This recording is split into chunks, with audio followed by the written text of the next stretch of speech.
What if a single, ordinary act of courage changed the course of two lives forever? Jack Carter was just a small-town single dad doing his best to hold things together, raising his daughter, fixing leaky pipes, and living day by day. But one snowy morning, when flames lit up the sky, he rushed into a burning building and carried out a woman he didn't recognize. What he didn't know, she was one of the most famous chefs in the country. What she didn't expect, to find healing, not in a hospital but in a humble kitchen, and in the quiet kindness of a man who had no idea who she was. This is a story about second chances, unlikely love, and how a single moment can lead you exactly where you're meant to be. And hey, if stories about love, hope, and the power of kindness speak to your heart, consider subscribing to the channel. We share tales that warm the soul and leave you believing in the goodness of people. Now, let me tell you the story of a struggling single dad saves a woman from a burning building, discovers she's a celebrity chef. The alarm buzzed at 5:45 a.m., sharp and unmerciful. Jack Carter groaned, rolled over, and slammed his hand onto the snooze button. For a moment he lay still, listening to the silence of the old house, until he heard the faint thud of little footsteps padding across the hallway. "Daddy," came the sleepy voice of his 8-year-old daughter, Lily. "I'm up, sweetheart," he called back, already swinging his legs over the side of the bed. Another day, Jack thought. Another 24 hours of duct tape, dripping faucets, busted, water heaters, and just barely making ends meet. He rubbed his temples and let out a breath before forcing a smile onto his face, the kind Lily wouldn't question. He'd learned long ago that a good father didn't let the weight of the world show, even when it felt like it might crush him. Downstairs, the kitchen buzzed to life. The old coffee pot gurgled like it was having an asthma attack. Jack cracked eggs with one hand while flipping pancakes with the other, the radio playing soft country in the background. A picture of Lily, framed in popsicle sticks and glitter, stood proudly on the windowsill, grinning at him with 2 missing front teeth. Lily tiptoed in, hugging her favorite stuffed bunny, Mr. Flopsy, and climbed into the chair at the tiny kitchen. "And table, pancakes again?" she asked, eyes lighting up. "Of course, it's Thursday, isn't it?" Jack grinned, sliding a golden brown stack onto her plate.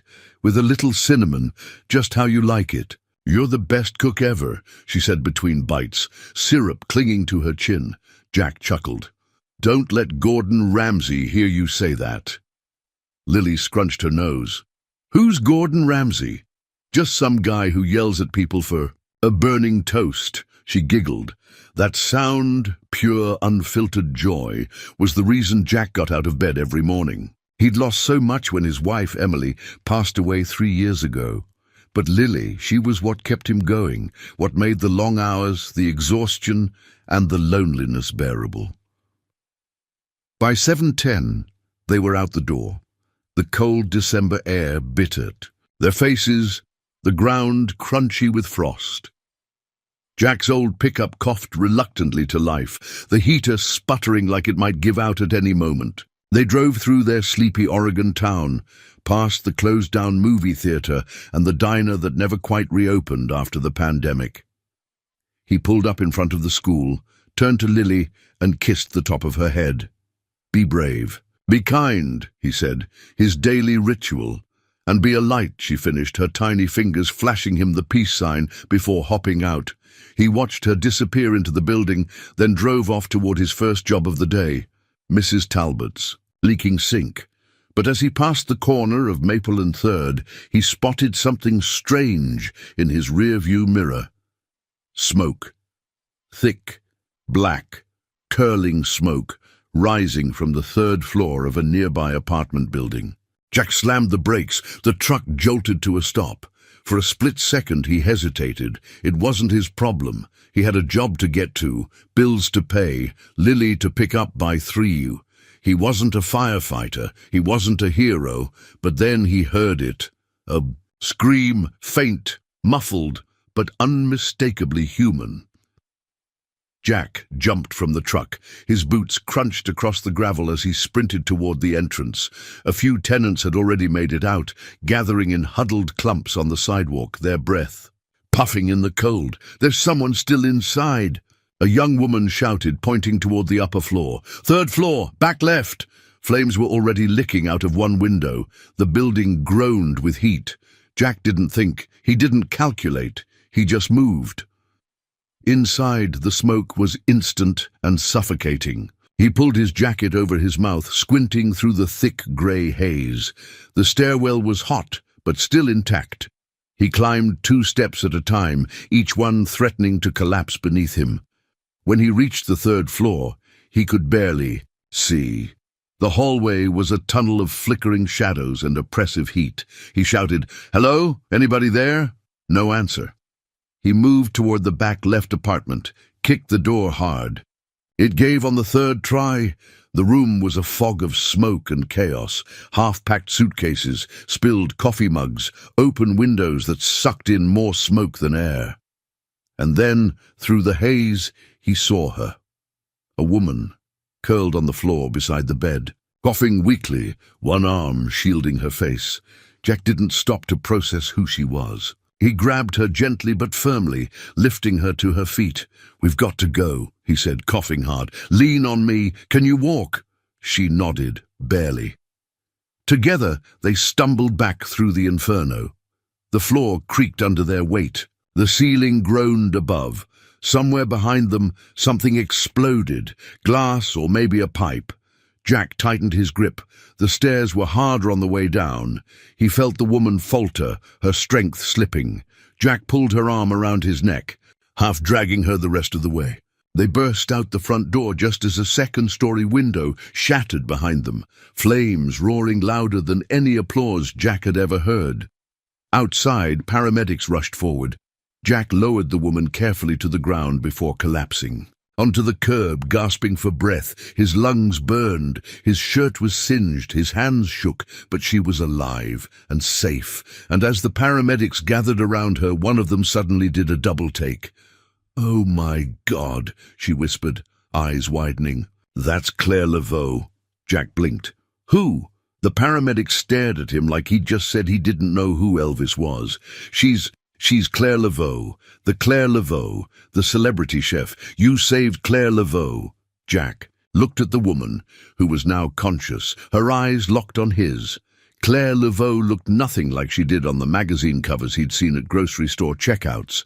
Her face was soot-smudged, her hair wild, and her designer coat scorched. Beyond recognition, but her expression in that moment was clear, awe and gratitude, and something else Jack couldn't quite name. The smell of smoke still clung to Jack's flannel shirt, long after the fire trucks had arrived, and the last embers had died down. He sat on the back bumper of an ambulance, a foil blanket wrapped awkwardly around his shoulders, his fingers red, and raw from heat and adrenaline. Paramedics moved around him like bees in a hive, efficient and unsentimental. Jack didn't mind. He wasn't looking for praise or attention. He just wanted to know the woman he'd carried out of the fire was going to be okay. "Hey," a paramedic said, crouching beside him. "We checked you over, nothing major. Just some minor smoke, inhalation and a few burns." "Lucky," Jack nodded. "What about her, the woman I brought out?" The paramedic hesitated for a second before glancing over his shoulder. Jack followed his gaze and saw her. The woman, Claire Laveau, propped up on a gurney with an oxygen mask over her face. Her eyes, though glassy with exhaustion, were open and alert. She was speaking softly to the EMT beside her, her voice muffled. "By the mask, she's stable," the paramedic said. "You got her out just in time. Another minute and, well," Jack swallowed hard. The reality of what could have happened hit him with a delayed punch. He looked down at his hands. They were trembling now, not from fear, but from the sheer release of tension. He'd acted on instinct. He hadn't paused to think, hadn't planned a thing, just went in, like a fool. Or maybe, like a father who knew what it meant to lose someone. A hand gently touched his arm. Jack looked up. It was her. Claire Laveau had pulled the oxygen mask off, her eyes focused entirely on him. Up close, even through the soot and disheveled hair, there was something striking about her. Not just beauty, though she was beautiful, but presence. She looked like someone who wasn't used to being ignored. Someone who had always held the room. "Thank you," she said, her voice raspier than he expected, but firm. Jack blinked. "You should be resting." "I will," she said, "but I needed to see you, to say it myself." Her fingers curled gently around the edge of the blanket draped over his shoulders. "You saved my life." Jack shifted, uncomfortable. He wasn't good at being the center of attention, especially not when that attention came from someone as polished, as famous as whatever she was. "I just did what anyone would have done." She arched an eyebrow, half amused, half incredulous.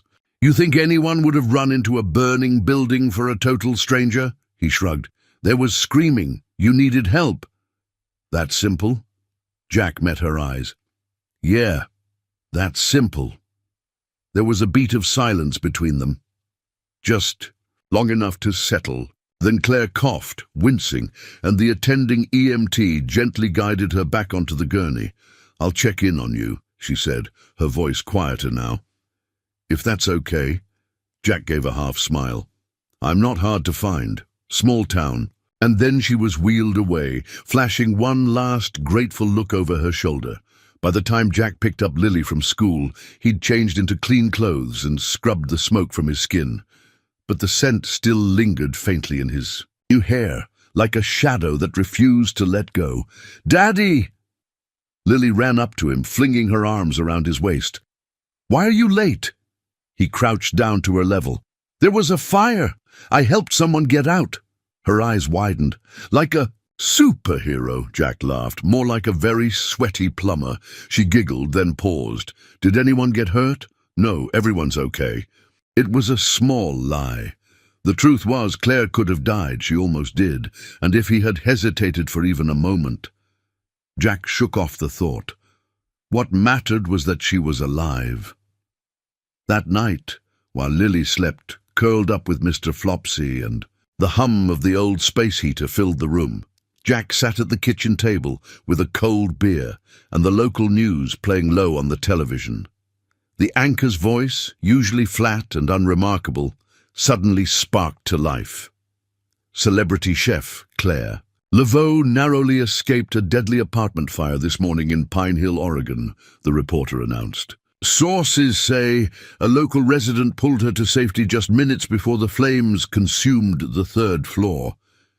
Jack sat up straighter. A photo of Claire, radiant, smiling in a gleaming white chef's jacket, filled the screen. The reporter continued. Claire Laveau, known for her Emmy-winning cooking show Claire's Table and her Michelin-starred restaurant Eclat, has been out of the public eye for several weeks. It's unclear why she was staying in Pine Hill, but authorities confirm she was rescued by a man identified as Jack Carter, a local single father and plumber. Jack dropped his head into his hands. Well, so much for anonymity. The next morning, his phone buzzed with messages from people he hadn't heard from in years, old classmates, customers, even the mayor's assistant. But the one message that caught. His eye was from a number he didn't recognize. "Hi, Jack, it's Claire. I wanted to ask if I could thank you properly. Lunch? My treat?" He stared at the message for a long time. He didn't know what kind of woman Claire Laveau really was. The version on TV, poised, glamorous, untouchable, was a world away from the soot-covered woman he'd carried through smoke and fire, but there was something about her, something more real than her reputation. Maybe it was in the way she'd looked at him, like he was someone who mattered, like he wasn't just a name in a headline. Jack typed back, then paused. He deleted the message, then retyped, "Sure, but only if I get to cook something too," and hit send. Claire Laveau awoke to the antiseptic smell of a hospital room and the low hum of machines. For a long moment she didn't know where she was. Her body ached in unfamiliar places, her throat was raw, and her lungs burned with every breath. Then it came back to her, the smoke, the heat, the panic, and the man, tall, strong, with soot-smudged cheeks and a voice like gravel and safety. He'd carried her out like she weighed nothing, his arms steady, even as the world burned around them. She blinked hard, focusing on the ceiling tiles above her as if they might ground her. A nurse entered, her scrubs the color of a summer sky, and her voice gentle. "You're lucky," the nurse said, checking her IV. "They said another 60 seconds, and you might not have made it." Claire managed a weak smile. "I've had close calls in the kitchen before, but never quite like that." The nurse chuckled, clearly recognizing her now. "Claire Laveau, right? My mom used to binge-watch your show. Said you were the reason. She learned to make duck confit." Claire sat up slightly, wincing. "Guilty as charged." The nurse's voice softened. "Do you want me to call someone? Family? Friends?" Claire hesitated. "No, I'm good." And she was, in a way. Her life was a whirlwind of producers, managers and assistants, people who orbited her like moons, but rarely saw the real Claire. She'd come to this small town to disappear for a while. No cameras, no autographs, no obligations. Just quiet. And maybe, just maybe, to remember who she was without the fame. But the universe apparently had other plans. "Someone saved you," the nurse added after a beat. "Jack Carter. Single dad, plumber, local guy. He's kind of a big deal, right?" "Now!" Claire's lips curved upward. "Jack Carter." She didn't know what she expected, maybe a burly firefighter or someone used to adrenaline, but Jack had felt different, calm, grounded, like he wasn't trying to impress anyone, like her being Claire Laveau didn't matter at all. She liked that more than she should have. By the time she was discharged, 2 days had passed. The media had begun to circle like vultures, and despite her best efforts to keep her location quiet, the headlines had gone viral. Claire Laveau rescued from fire by hometown hero, celebrity chef saved in dramatic blaze. But who is the mystery man? Claire cringed at every headline. She didn't want this kind of attention. Not now, not when she was just starting to feel human again. So instead of fleeing back to LA or hiding in some hotel suite, she borrowed a friend's car and followed. The only instinct that made sense. She went to find Jack.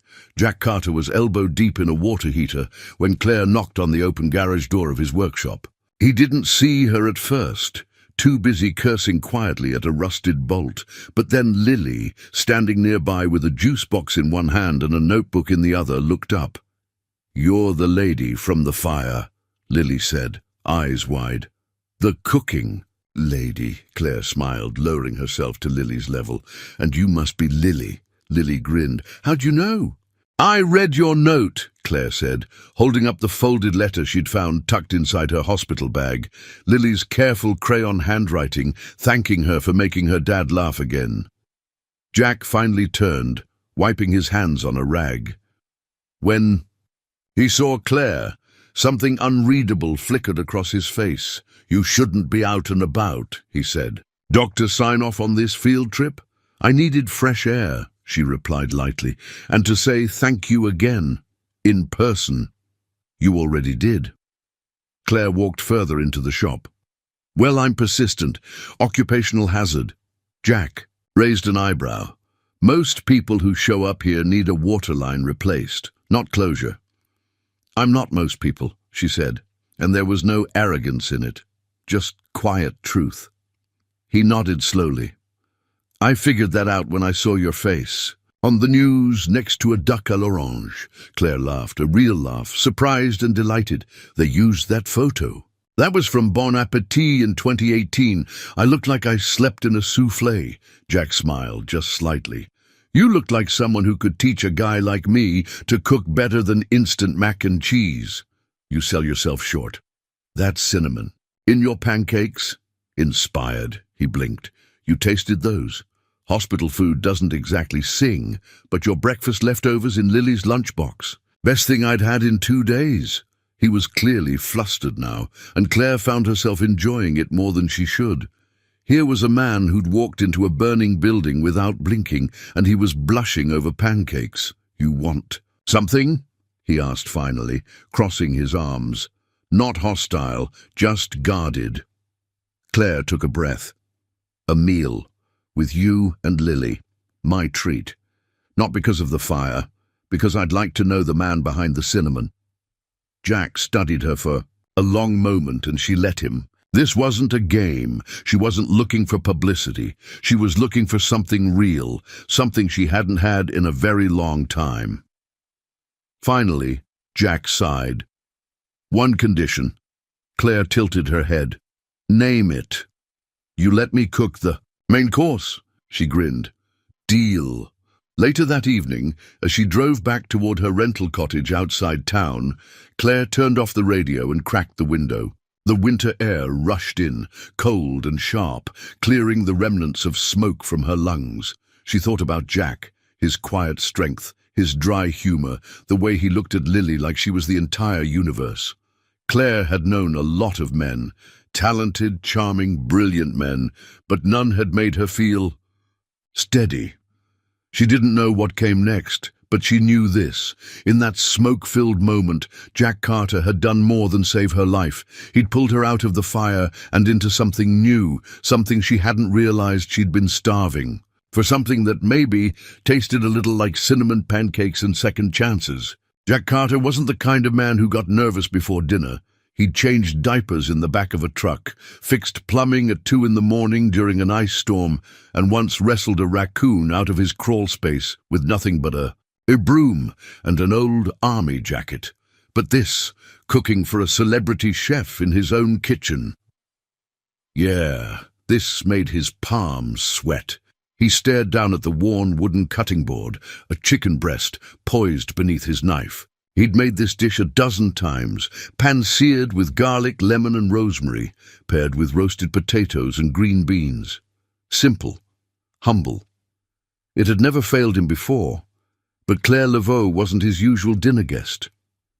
He glanced across the room, where Claire stood barefoot, flipping through one of his cookbooks. Not one of the fancy kind, but the tattered, dog-eared kind you only find at flea markets or inherited from grandmothers.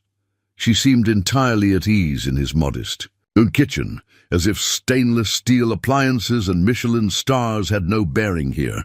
"You actually use this?"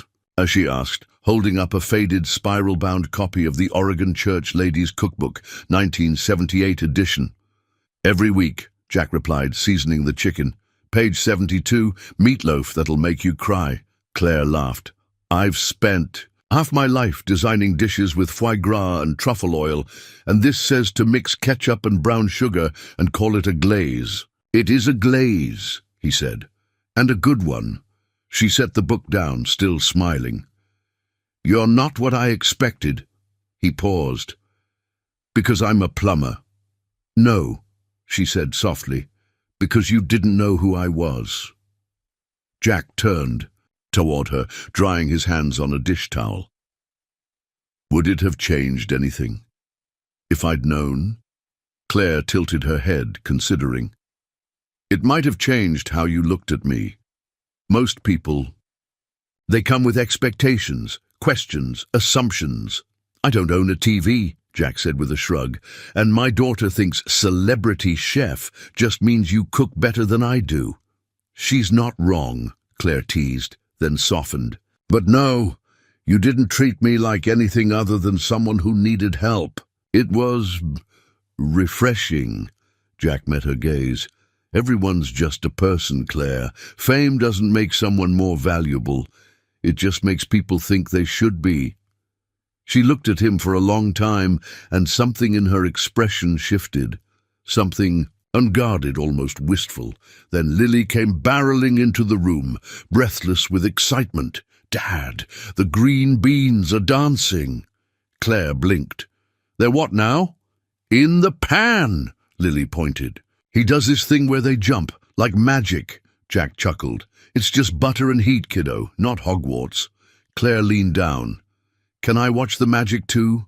Lily nodded solemnly and took her hand, pulling her toward the stove. "For The next half hour, the kitchen transformed into something warmer than even Jack was used to. Claire chopped herbs while Lily set the table, placing napkins with exaggerated care.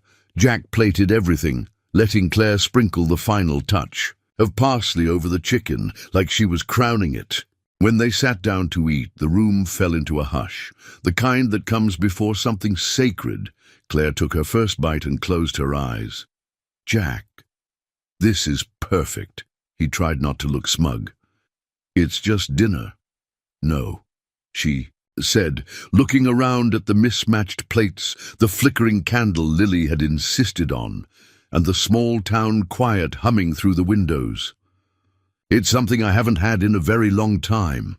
After Lily went to bed, tucked in with her bunny, and a whispered request that Claire come back soon, Jack and Claire stood outside on the porch, mugs of chamomile tea warming their hands.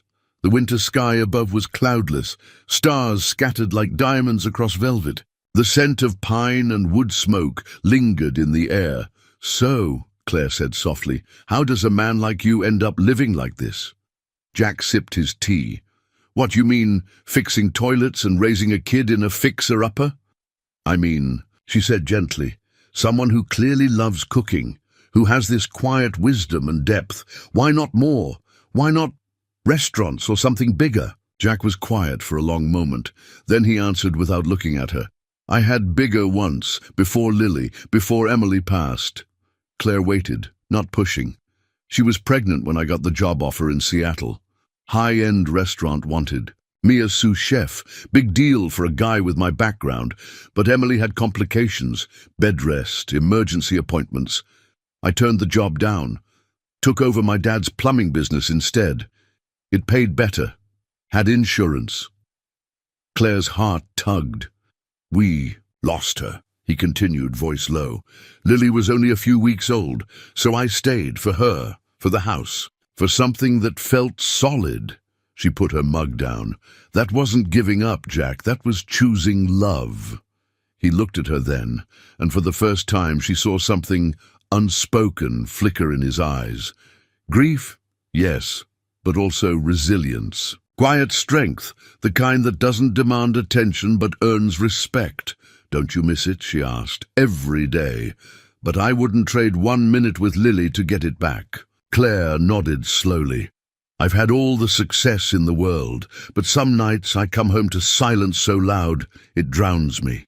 They stood like that for a while. Two people from opposite worlds, suddenly closer than geography or circumstance. "Should allow," Claire turned to him.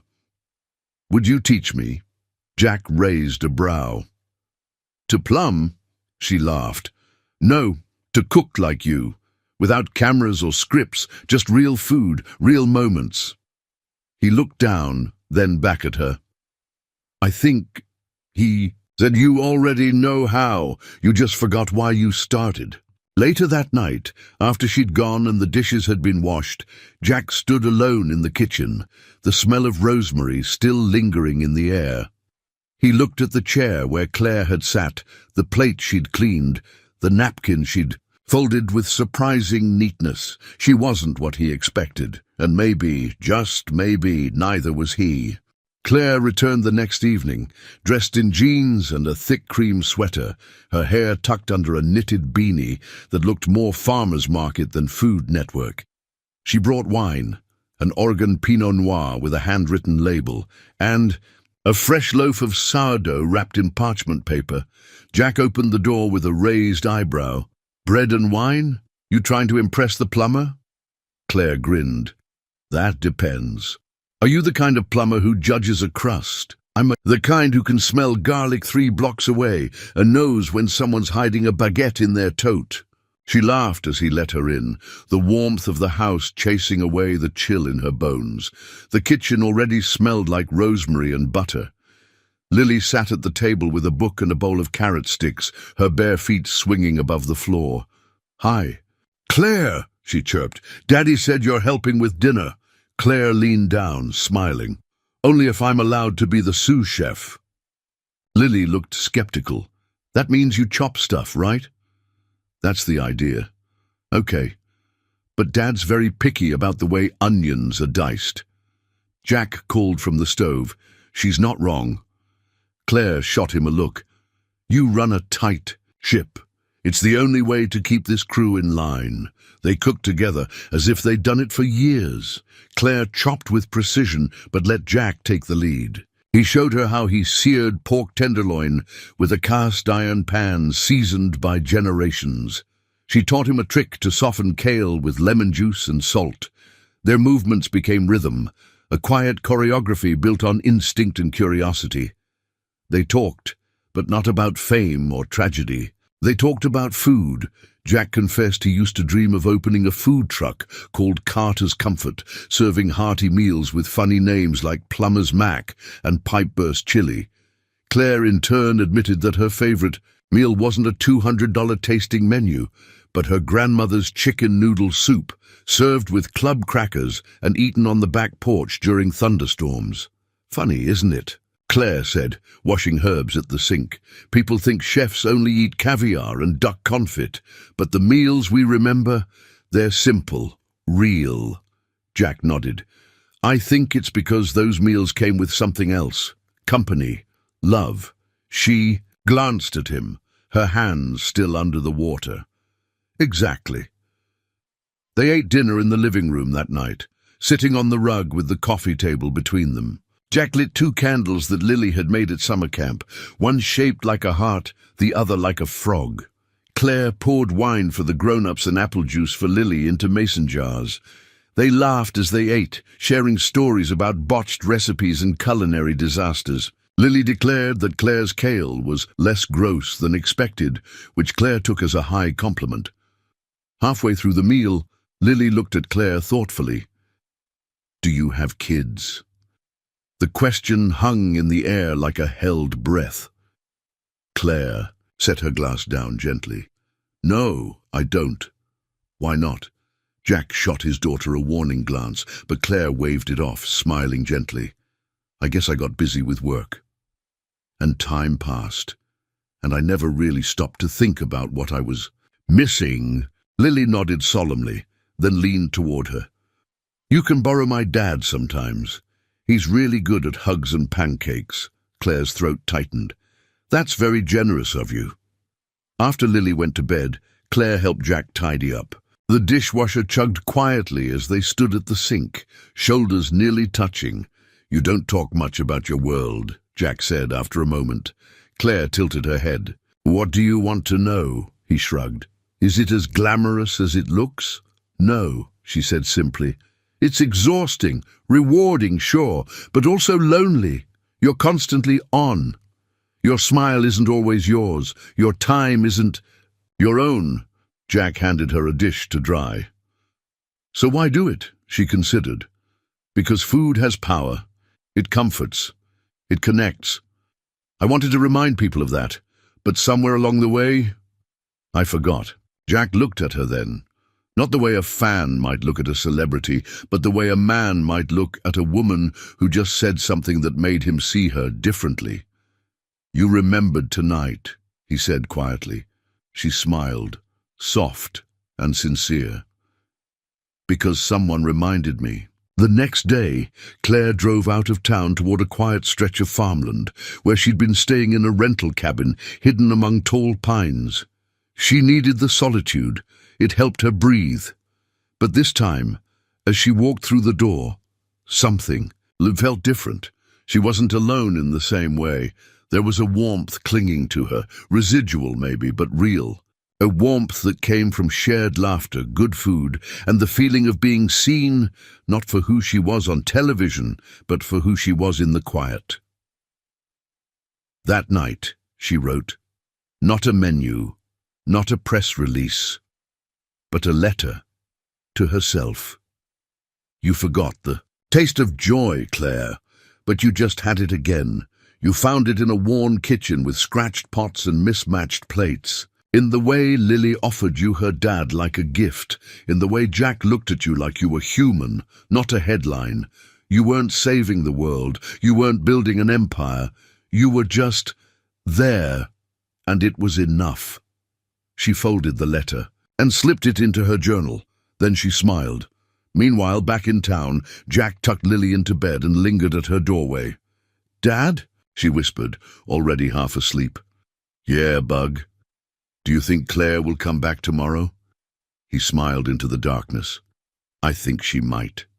"Good," Lily murmured. "You smile more when she's here." Jack stood in the quiet. For a moment after she drifted off, the glow of her nightlight casting gentle shadows on the walls. He didn't know what this was. What was building between him and Claire? But for the first time in a long time, he wasn't afraid to find out. For the first time in weeks, Claire didn't wake to the sound of an alarm or a ringing phone. No morning call sheets, no urgent texts from her publicist, just the gentle hush of pine trees brushing the windows and the echo of laughter from the night before still lingering in her chest. She padded barefoot into the kitchen of her rental cabin, tucked into a quiet bend of forest just outside town. The place was simple. Stone fireplace, old tile countertops, cast-iron pans hung with mismatched nails. But after years of luxury suites and glass and steel condos, simplicity had never looked so inviting.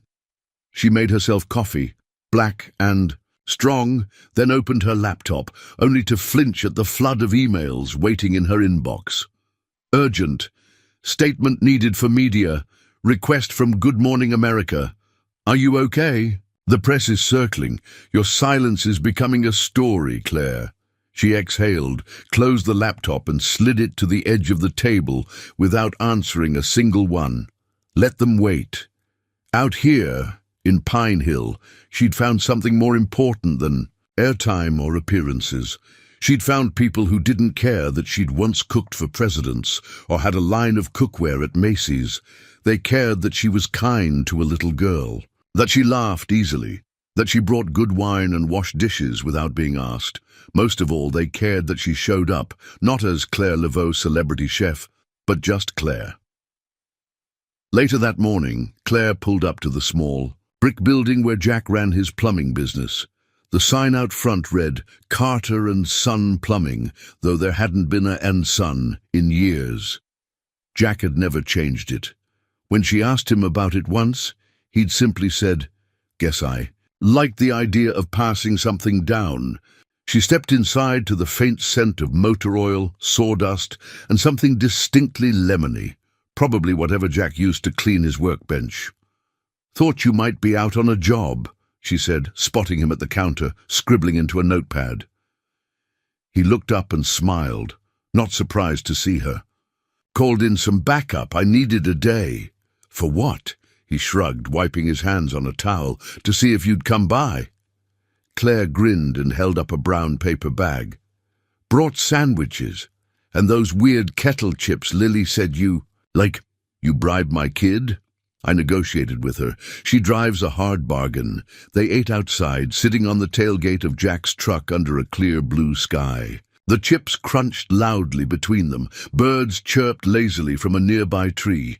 It felt like the world had paused for a breath.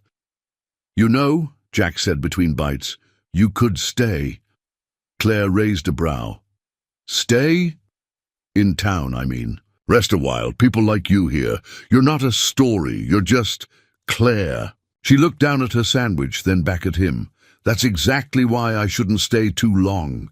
The press, if they figure out I've been hiding here—" "Let them come," Jack said unfazed.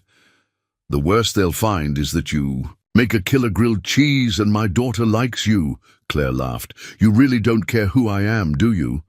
"I care who you are here," he said. "Not the version they post on magazine covers. That woman's fine, I guess. But I like this one better." She didn't know what to say to that, so she said nothing, just reached out quietly and took his hand. But the peace didn't last. By the next morning, a sleek black SUV parked at the edge of Claire's rental cabin driveway. A man in a wool coat and Bluetooth headset climbed out, scanning the area like he expected paparazzi to pop out from the trees. Claire opened the door before he could knock. "Wes," she said, crossing her arms. Her manager looked relieved and exasperated. "Claire, thank God. Do you have any idea what kind of circus is waiting for you in New York?" "I told you I needed time. You disappeared," he said. After a fire in a small town, do you know how fast the tabloids spin that into a nervous breakdown? Let them, she said, unmoved. I don't owe them anything, so. Lowered his voice.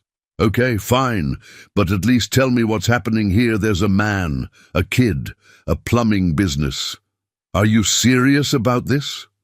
Claire didn't answer. Wes sighed. You've worked your whole life for what you have. You can't just walk away. She looked him squarely in the eye. Maybe I don't want to walk away. Maybe I want to run. He blinked, clearly thrown. Claire, I'll come back when I'm ready, she said firmly, but not a moment sooner.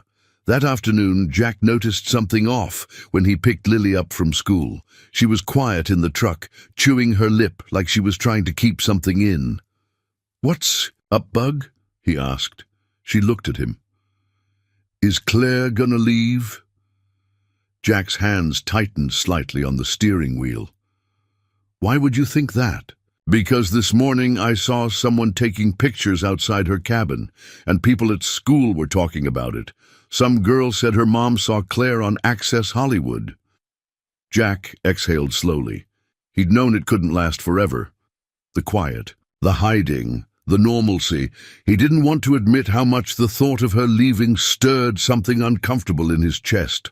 Something like loss, or longing. When they got home, he called her. I heard the circus came to town, he said when she answered. Claire's voice was calm. It did. You okay? I will be. There was a pause. I can back off, he said. If that makes things easier. She was quiet for a moment. Jack, if there's one thing I've learned from you and Lily, it's that the easy path isn't always the right one. Another pause. Then her voice softened. Can I come over?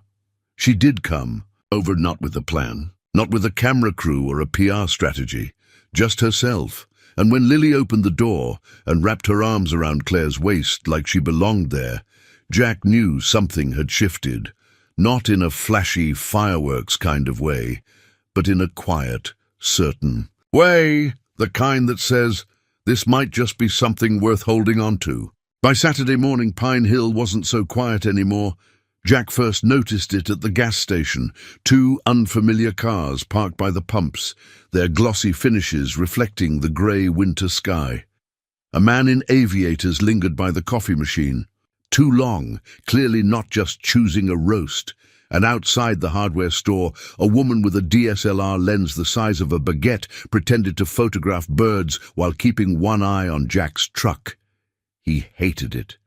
It wasn't just the invasion of privacy, it was the shift. The way familiar places started to feel watched, how neighbors avoided eye contact, unsure whether to ask for autographs or offer sympathy.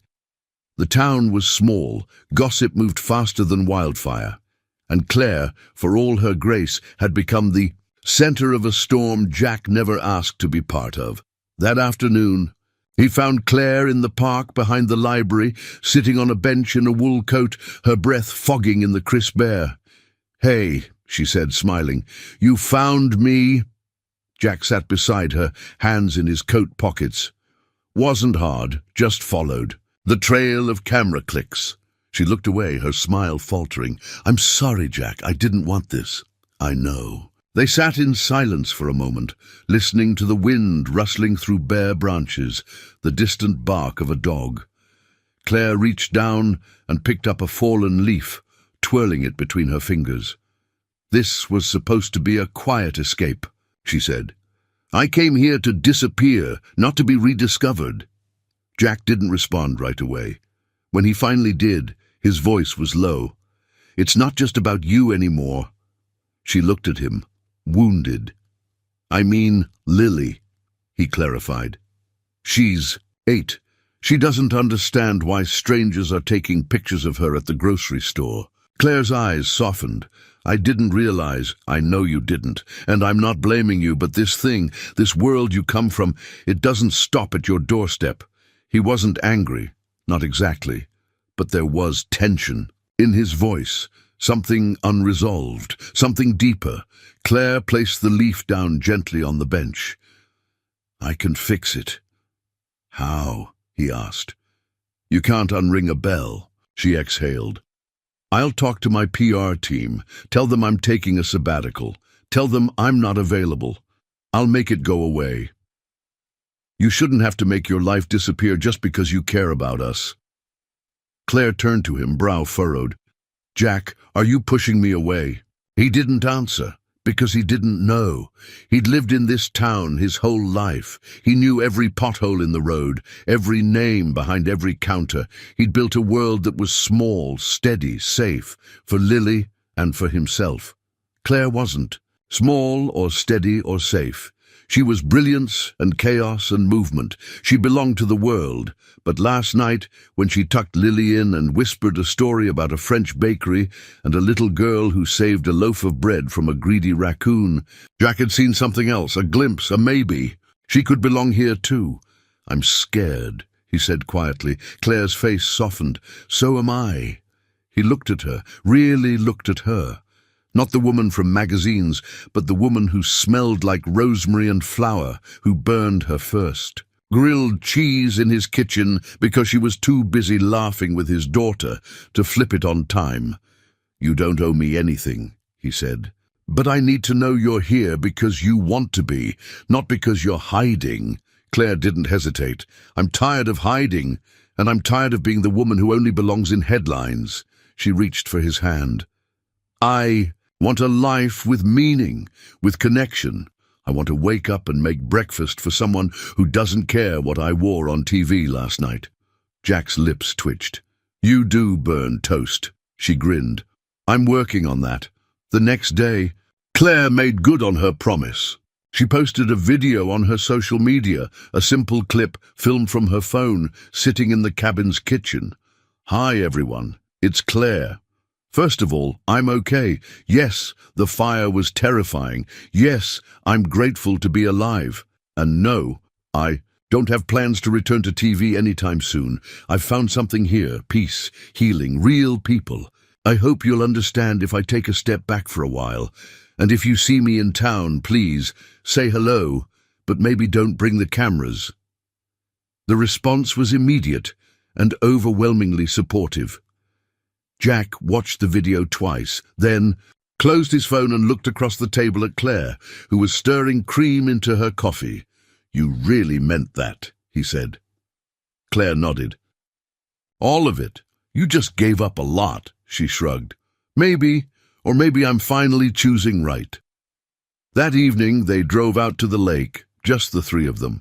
Jack packed sandwiches and hot cocoa, and Claire brought homemade cookies that she and Lily had decorated with lopsided snowflakes and more sprinkles than anyone needed. They sat on the tailgate of the truck, wrapped in blankets, watching the sun dip behind the mountains.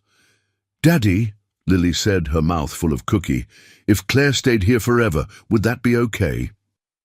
Jack glanced at Claire, who was pretending to examine her cocoa a little, too intently. I think, he said, that would be more than okay. Claire met his gaze, her eyes shining in the golden light. For the first time in a long time, she wasn't running. Not from expectation, not from pressure, not even from herself. She was standing still, and maybe, just maybe, she was home. Claire hadn't set foot in a test kitchen in over a month, not since before the fire, before the quiet town of Pine Hill had reminded her who she was outside the lens of a camera. But this morning was different. Jack unlocked the front door of the small, long-abandoned cafe that had once served as a breakfast stop for locals and loggers alike. The windows were dusty, the floor creaked in all the wrong places, and the scent of mildew lingered faintly in the corners. But Claire saw potential. Place has good bones, Jack said, brushing his hand across the counter like an old friend. I used to come here with my dad. The owner made cinnamon rolls the size of your head. Claire walked slowly through the room, touching the worn booths, the chipped tile, the empty pastry case. Her mind buzzed. Not with recipes or ratings, but with possibility. What made you bring me here, she asked, turning to him.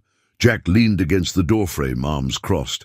because I see what this place could be, and I see who you are when you talk about food. Not fame, not press, just food. Claire looked around again, imagining a fresh coat of paint, the smell of bread baking in the oven, the sizzle of butter on a griddle. It's been a long time since I cooked without critics, Jack smiled. Well, around here the only critics are named Hank, and they think ketchup is a spice, she laughed. My kind of people. That afternoon, Jack and Claire returned with buckets, rags, and a toolbox.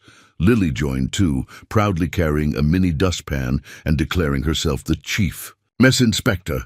They scrubbed years off the walls, cleared cobwebs, and unearthed a treasure trove of forgotten kitchen gadgets buried in the back pantry. Claire rolled up her sleeves and got her hands dirty, literally, grease, grime, and all. Jack caught her, humming as she cleaned, elbow deep in the old industrial sink. You miss it, don't you? He asked gently. She didn't look up. I miss this, the realness of it. I used to cook because it felt like magic, taking flour and eggs and heat and turning them into something that could make people feel loved. She paused, wiping sweat from her brow. Then it became about the brand, the empire. Somewhere along the way, I forgot what it felt like to feed someone just because you cared.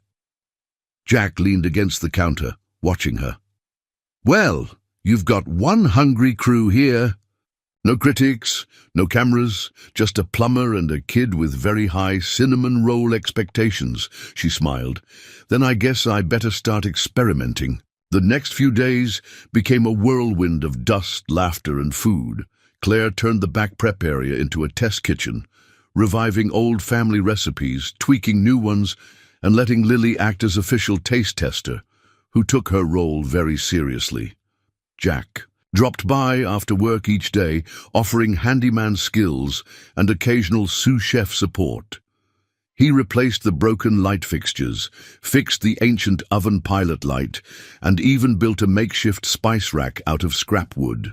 One evening, as the sky turned soft with twilight, Claire handed Jack a plate with something golden and steaming.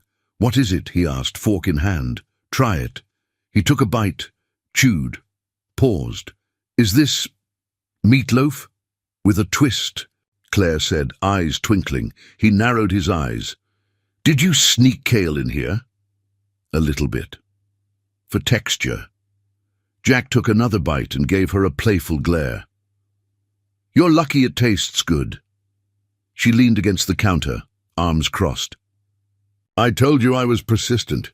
Later that night, they sat together outside the cafe, a portable heater glowing beside them and mugs of cider warming their hands. Claire looked up at the sky, 1,000 stars blinking in the cold air. I've been thinking, she said softly. Jack raised a brow. Dangerous, she nudged him with her elbow. I'm serious about this place, about us. What if we made this something permanent? You mean like a restaurant? Not quite. Not a big flashy thing, but something small, honest, a community. Kitchen, maybe breakfast and lunch only, local ingredients, a rotating menu, and a name that means something. Jack tilted his head. What name? Claire hesitated. Lily's table. He blinked, caught off guard. That's... wow. She's the reason I stayed, Claire said. The reason I started feeling again. This whole thing, it's not just about us. It's about what we're building for. Her. For people like her. People who need a place that feels like home. Jack was quiet for a long time. Then he said, I always thought I was doing okay, raising her on my own, keeping things simple. But these last few weeks, I've seen her come alive in a way I didn't know she needed. Claire looked at him. So, what do you think? He smiled. I think it's the best idea I've heard in a long time. The next morning, Claire drove to the town permit office and filled out the first application. It wasn't glamorous, it wasn't televised. It didn't even involve a single truffle, but it was hers and Jack's and Lily's. a dream not built on prestige, but on pancakes and community, on second chances, on healing. That night, back at the cabin, Claire sat by the fireplace, her journal open in her lap. She stared at the page for a long time before writing 3 words in bold strokes. Start from love. Not from fear, not from pressure, not even from ambition. Love. And for the first time in years, that felt like enough. It was a rainy Thursday when Claire found the note. She'd stopped by Jack's house early that morning, planning to surprise him and Lily with freshly baked scones, cranberry orange, still warm from the oven. The front door was unlocked, as it often was in Pine Hill, and she stepped inside to the familiar scent of brewing coffee and the soft hum of the old radio Jack always left on in the mornings. The kitchen table was a scatter of crayons, school books, and a half-eaten banana. Claire smiled. Life here was beautifully unpolished, uncurated. She liked it that way. She set down the scones, poured herself a cup of coffee, and noticed a folded piece of pink paper sitting on the counter. Her name was written in big, loopy letters across the front. To Claire, the I dotted with a tiny heart. Claire hesitated, then unfolded the paper. Inside, in careful, wobbly handwriting that wavered between capital and lowercase letters, was a short message that stopped her heart. Dear Claire, I like when you come over, you make Daddy laugh. He didn't used to laugh like that before you. I think he missed laughing. I think he missed being happy. He works hard. But when you're here, he stops and breathes. I hope you stay, love. Lily Claire sat down at the table, the note trembling slightly in her hands. She'd received Michelin stars, Emmy Awards, glowing reviews from the world's top critics, but none of them had ever made her feel like this. This was something different. This was real. She looked around the room, at the chipped mugs, the framed picture of Emily holding baby Lily by the hospital window, the jacket draped over the chair. This wasn't just a house. It was a life. And somehow, without planning to, she'd stepped into it. And now a little girl was asking her to stay. When Jack walked in an hour later, damp from the rain and smelling faintly of cedar, he paused at the sight of her sitting at the table. "You okay?" he asked, hanging up his jacket. She held up the note. "Lily wrote me a letter," he smiled. "Oh no. What did she ask for? A pony? Another kitten?" Claire shook her head, her voice soft. "She asked me to stay." Jack froze, his humor fading. Claire stood, crossing the room to him. "She said you laugh more when I'm here." He looked down, brushing a raindrop from his sleeve. "I guess I do." Claire hesitated. "Jack, I need you to know something. I didn't plan any of this. Not the fire, not you, not Lily. But I found something here I didn't know I was missing." He met her eyes. "And what's that?" "Family," she said, barely above a whisper. "Belonging." Jack exhaled slowly, as if releasing something he'd been holding. "In far too long. I've tried so hard to protect Lily from losing more than she already has," he said. "After Emily died, I built this bubble, just me and her, safe, predictable. But maybe I built the walls too high." Claire reached for his hand. "You didn't do anything wrong. You did what any good father would. But maybe it's okay to let someone in now. Just a little." Jack didn't answer. Not with words. He stepped forward and kissed her. It wasn't rushed or hungry. It was quiet, gentle. A question and an answer all at once. When they pulled apart, Claire rested her forehead against his. "I'm not going anywhere," she whispered. That weekend, the 3 of them spent Saturday preparing for a soft test of Lily's table. Jack fixed a stubborn leak under the prep sink. Claire prepped breakfast sandwiches, and Lily, in her official title as Junior Hospitality Manager, folded napkins with artistic flair.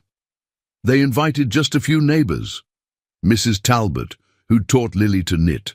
The Hansons from the farm down the road. Hank, who still argued ketchup should be its own food group. Everyone showed up, bundled in coats, dripping from the snow outside, and carrying the kind of warmth that fills a room more than any oven ever could. Claire stood behind the counter, watching as Jack served coffee with a joke. Lily passed out menus written in crayon, and plates were cleaned with the kind of joy that only comes from meals made with love. "This is it," Claire murmured, more to herself than anyone else. "This is what?" Jack asked, appearing beside her. She looked at him. "What I've been chasing all these years. Connection, community, purpose. Not applause, not ratings. Just this." He leaned on the counter, grinning. "Who knew it'd be found in a leaky old cafe in a town with one stoplight?" Claire bumped his shoulder. "I think you knew." After the last guest had left and the chairs were turned up on the tables, Claire took Lily's note from her bag and pinned it to the bulletin board by the register. Jack noticed. "That's some pretty special stationery," Claire smiled. "It's the mission statement." He looked at her. She nodded. "Laughter, breathing, belonging. If we give people that, we've already won." He stepped forward, resting his hand on her back. "You really mean it?" She turned to him. "I meant it the day I read it, and every day since." Outside, snow began to fall again, dusting the sidewalks and rooftops with a quiet, hopeful white. Inside, the cafe was still and warm, smelling of cinnamon, coffee, and fresh starts.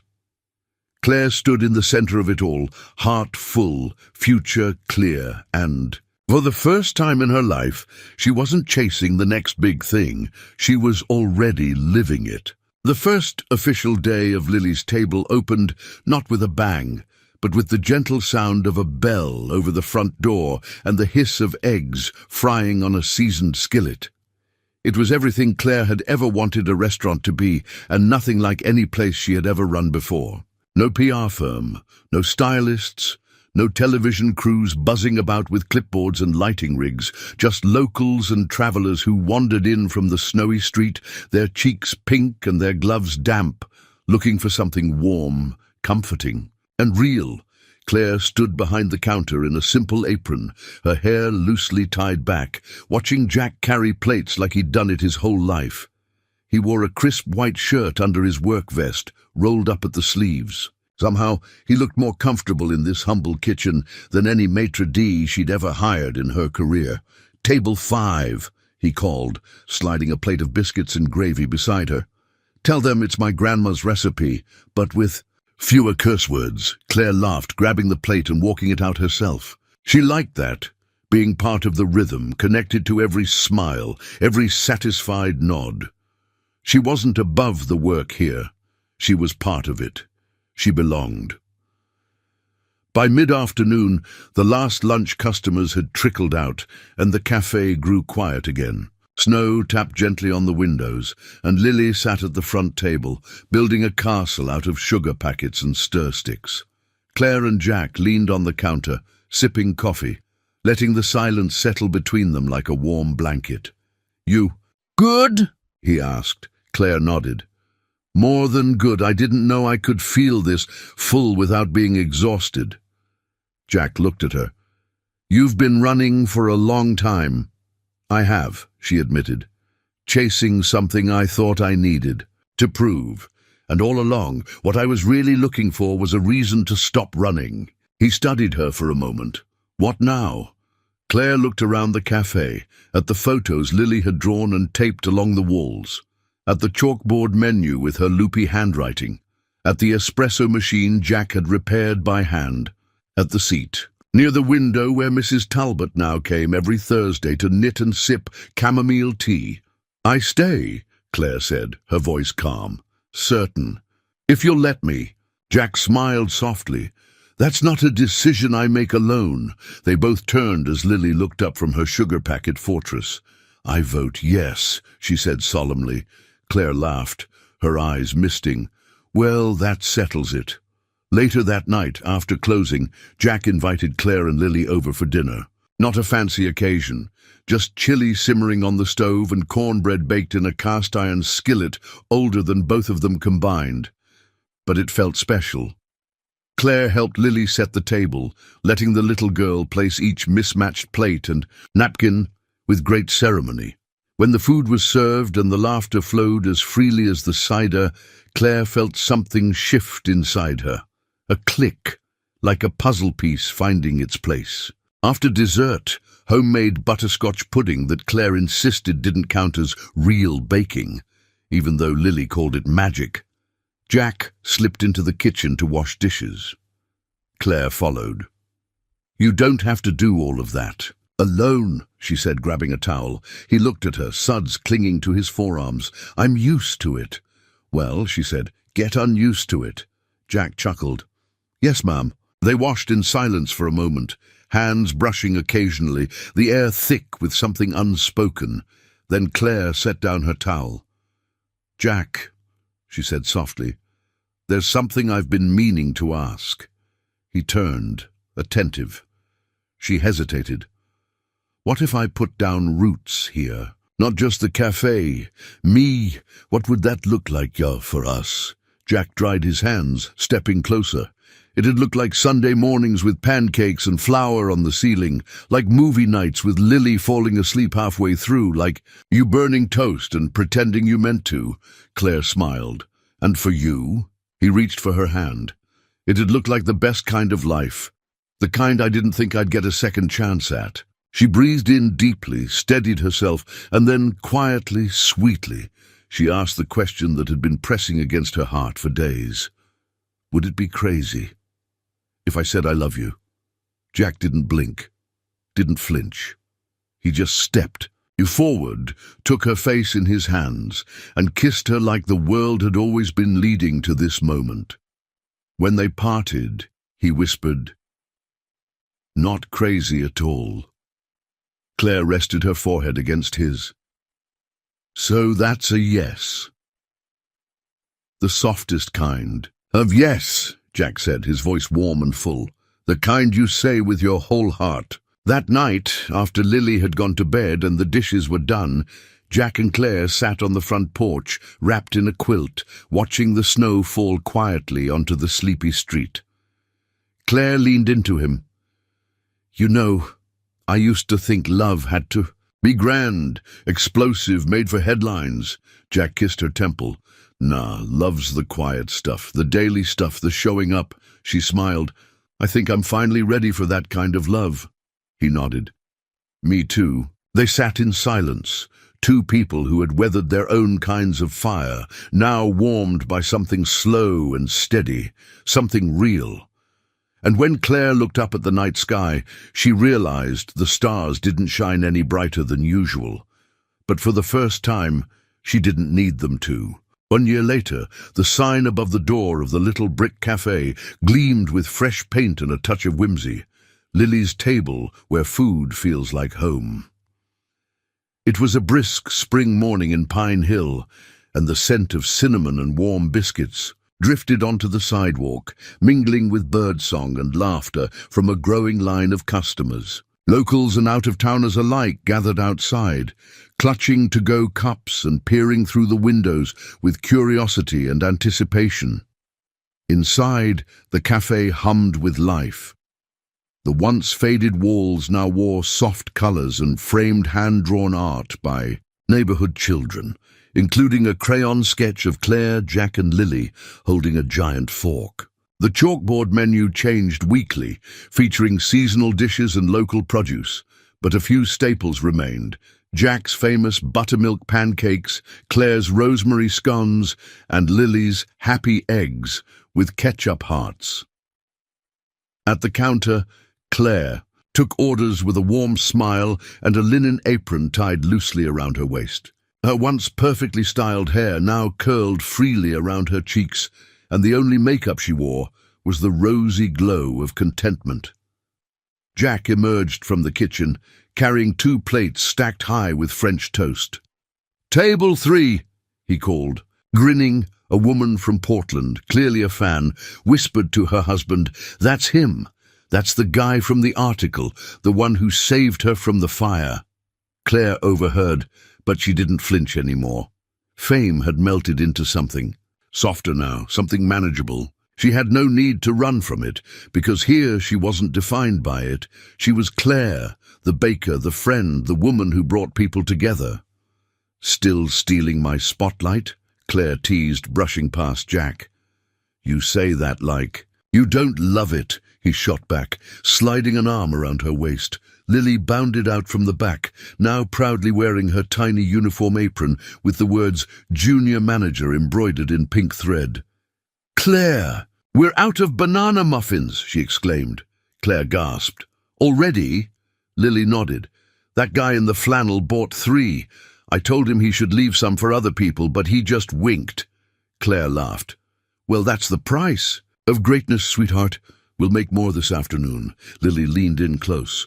"Can I help zest the lemons again? I didn't drop the grater once last time." "You got yourself a deal," Claire said, brushing flour off Lily's cheek. Jack looked at the two of them, Claire and Lily laughing in a sun-drenched kitchen, surrounded by the scent of fresh bread and joy, and felt something he hadn't known he was missing for years: wholeness.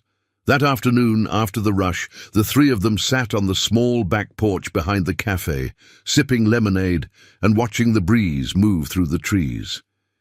It had become their tradition, an unspoken, a pause in the day to just be. Claire rested her head on Jack's shoulder. "Did I tell you the editor from Taste and Travel emailed again?" Jack raised an eyebrow. "Another feature request? She wants to do a cover story, big spread. The whole story, rescue, romance, and the recipe for your plumber's pancakes." Claire smirked. "Are you going to say yes?" Claire looked up at the sky, the clouds drifting slowly across the soft blue. "I think," she said thoughtfully, "I'll tell her thank you, but I already have the best story right here." Jack kissed her forehead. "You sure you're okay with being small-town famous instead of nationwide?" She smiled. "Jack, this town knows me better than any producer ever did. And besides, being loved by the right people is a lot better than being known by the wrong ones." Lily, lounging on a picnic blanket nearby, piped up. "I think we're just famous enough. Hank says we're a landmark now. That counts." Claire laughed. "Well, if Hank says it, then it must be true." As the evening settled in, they locked up the cafe and walked home together down Maple Street, Lily skipping ahead and humming a song she'd made up on the spot. Claire slipped her hand into Jack's. "Do you ever miss the quiet?" "Before all of this," he shook his head. "I thought I liked quiet. I thought that's what healing was, but turns out healing sounds like a kid singing about muffins and someone I love burning toast at 7 in the morning." Claire nudged him. "I only did that twice." 3 times, he corrected. She grinned. "Still worth it." They reached their house, the same little place where Jack had raised Lily through grief and grit, now filled with light and warmth and second chances. A pot of lavender bloomed near the porch. A heart-shaped wreath Lily had made out of pine cones hung crookedly on the door. Jack paused before stepping inside. "You know," he said quietly, "when I ran into that burning building, I didn't think I was saving a celebrity. I didn't think at all. I just knew someone needed help." Claire looked at him, eyes shining. "Turns out we were both saving each other." Months later, Lily's table would be featured in a small-town roundup of America's most heartwarming cafes. Customers would leave handwritten notes of gratitude in a mason jar near the register, sharing stories of meals that reminded them of childhood or helped mend a broken day. One woman said Claire's chicken pot pie brought her mother back to her in a memory so vivid she cried at the table. A widower wrote that Jack's cornbread made him smile for the first time since his wife passed. But the most precious note remained pinned to the corkboard behind the counter, protected by a simple plastic sleeve. "Dear Claire, you make Daddy laugh again. He didn't used to. I hope you stay, love, Lily." Every time Claire looked at it, she remembered the truth at the heart of everything. Love had brought her here. Love had healed her here. And love, quiet, ordinary, extraordinary love, had given her a life more fulfilling than any spotlight ever could. That night, after dinner and bedtime stories, after dishes and laughter, Jack and Claire stood in their kitchen, arms wrapped around each other as soft jazz played on the old radio. "Tomorrow," Claire whispered, "we'll try that new lemon tart recipe. And maybe make extra muffins for Hank." Jack kissed her cheek. "Tomorrow sounds perfect." And in the quiet hum of the evening, with the glow of the porch light behind them and the promise of another day filled with love, food, and family, they knew they were exactly where they were meant to be. If you've made it this far, thank you. We'd love to know. Where in the world are you watching from? And what part of this story touched you the most? Drop us a comment below. We read everyone. Your stories, your reflections, they mean the world to us. If you enjoy stories like this, full of heart, healing, and a little bit of magic, consider hitting that subscribe button and turning on notifications. We've got many more tales coming your way, from our little storytelling corner to wherever you are. Thank you for spending time with us today. Until next time, take care of yourself and keep believing in kindness.